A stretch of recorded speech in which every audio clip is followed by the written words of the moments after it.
Bueno, vamos a resolver este caso que pusimos el otro día que tuvo bastante participación.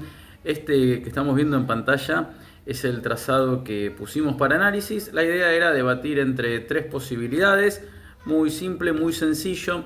Era saber si teníamos de base un ritmo sinusal con extrasístoles ventriculares o si teníamos un ritmo sinusal con extrasístoles supraventriculares con aberrancia o si se trataba de una fibrilación auricular con fenómeno de Ashman.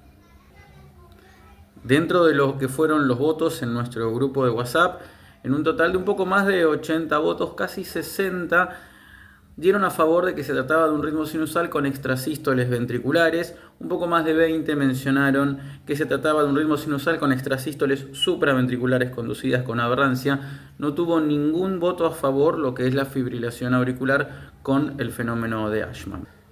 En Instagram también hubo bastante participación, más de 150 personas han colaborado, de las cuales 95 han dicho que se trata de un ritmo sinusal con extrasístoles ventriculares.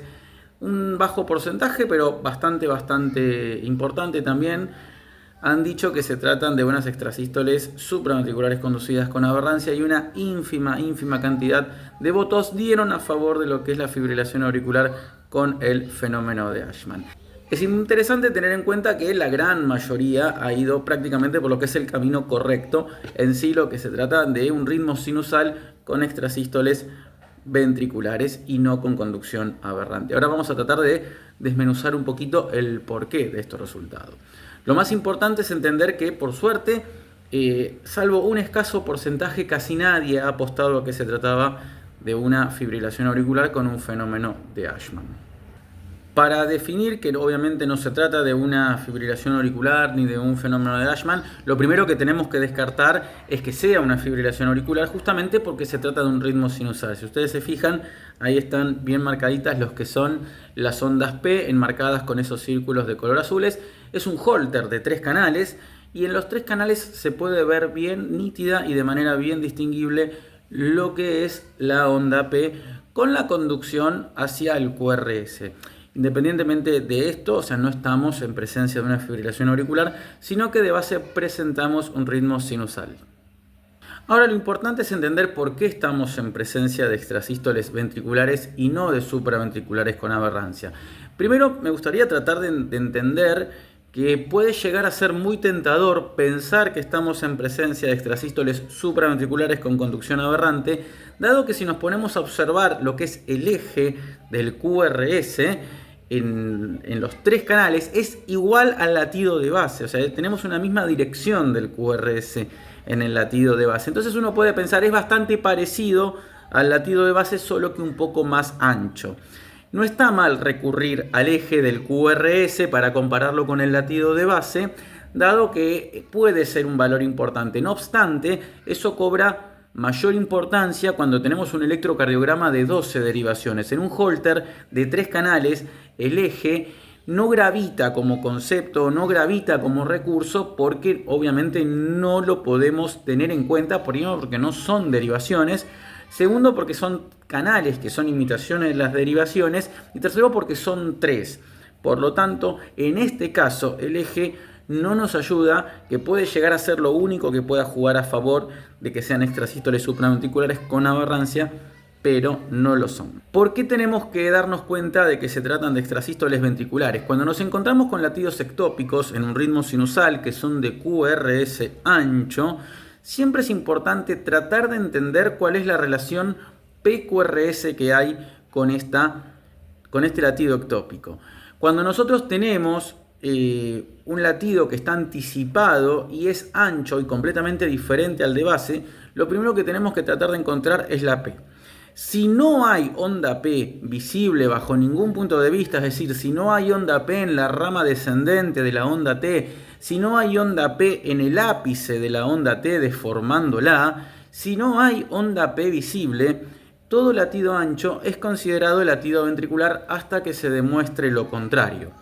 Pero en este caso es distinto, porque en este caso se puede observar actividad auricular y por lo tanto se puede observar onda P y como consecuencia podemos entender cuál es la relación de esa onda P con el QRS. Y lo que se puede ver, como se marcan acá abajo, las ondas P que aparecen detrás del QRS, justo después de que termina el QRS, cuando inicia la repolarización ventricular.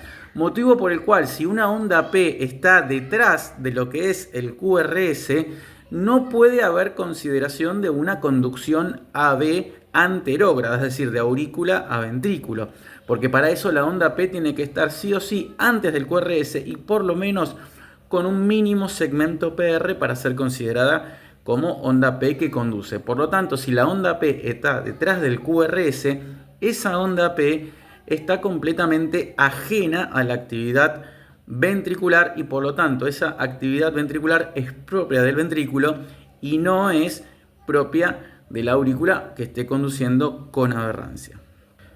Algo que es interesante pensar es qué función está cumpliendo esa onda P.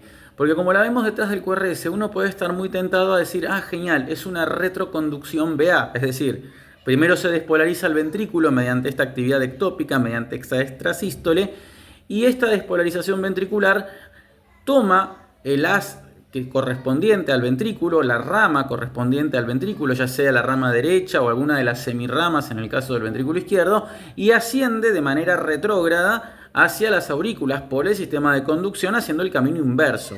Ese es el camino inverso de una conducción anterógrada. Cuando es anterógrada es de aurícula a ventrículo, retrógrado es de ventrículo hacia las aurículas, que suele pasar muchas veces. Pero lo que también es interesante pensar que una P que esté detrás del QRS puede tener dos tipos de condiciones. Puede ser una onda P retroconducida o puede ser una onda P que esté disociada. La onda P que está disociada es una onda P que salió desde el nódulo sinusal, despolarizó a la aurícula, pero obviamente no generó ningún efecto en la conducción anterógrada. Es decir, no generó despolarización ventricular. ¿Por qué? Porque esta extrasístole despolarizó el ventrículo y luego comenzó la repolarización ventricular y esa onda P cae justo al inicio de la repolarización ventricular. Entonces es una actividad disociada. Esta actividad sinusal no genera actividad ventricular porque está cayendo el impulso auricular en el periodo refractario absoluto del ventrículo, por lo cual no logra generar una despolarización. Ahora, ¿cómo podemos hacer el diagnóstico diferencial entre una onda P que está retroconducida y una onda P que está disociada de una extrasístole ventricular? Tomando un recurso muy fácil, muy sencillo, que es el intervalo PP.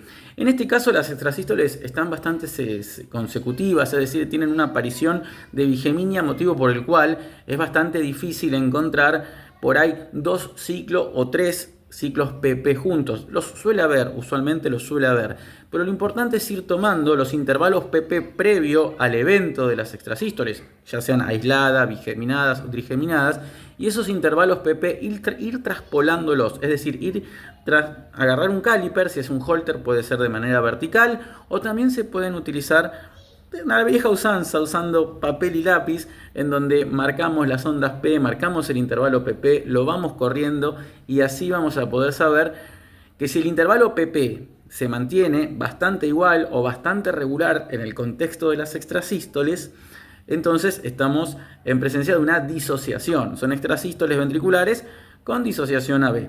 En cambio, si el intervalo PP es más corto respecto del intervalo PP basal, entonces esas ondas P van a estar retroconducidas. Y por otra parte, cuando están disociadas, las ondas P suelen ser igual a las ondas P de base, es decir, no cambian la polaridad, respetan la polaridad del sentido de despolarización auricular. Las ondas P retroconducidas suelen cambiar la polaridad porque cambia el eje de despolarización de la aurícula, que es de abajo hacia arriba. Entonces, mientras se respete eso, lo que vamos a ver es que las ondas P van a coincidir entre sí.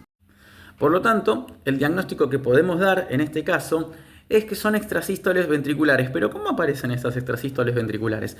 Bueno, eso es lo interesante, porque si aparece un latido ventricular dentro de una onda, de un ciclo PP, entonces son extrasístoles ventriculares interpoladas. El tema es que uno puede pensar que esas extrasístoles están dando una pausa compensadora, Pero hay que tener en cuenta que si hubo una despolarización sinusal, entonces no hubo pausa compensadora de la extrasístole, sino que esa pausa que se genera se da a expensas justamente de esta despolarización que no llegó al ventrículo. Porque si ustedes se fijan, hay despolarizaciones que sí llegan a los ventrículos generando un QRS que incluso está un poquito como medio deformado, no es igual al de base porque está conduciendo con cierto grado de aberrancia porque está todavía el ventrículo en un periodo refractario relativo. Por lo tanto, hay ciertos sectores del ventrículo que pueden conducir un poquito más lento, les cuesta un poquito más, pero conducen. Entonces no son pausas compensadoras propias de una extrasístole ventricular aislada, sino que son pausas debido a que esas ondas P no conducen mientras que otras sí conducen. Entonces el diagnóstico de este trazado, bastante interesante por cierto, es de un ritmo sinusal con extrasístoles ventriculares y si uno quiere agregarle un poco de sal y pimienta puede decir que son interpoladas.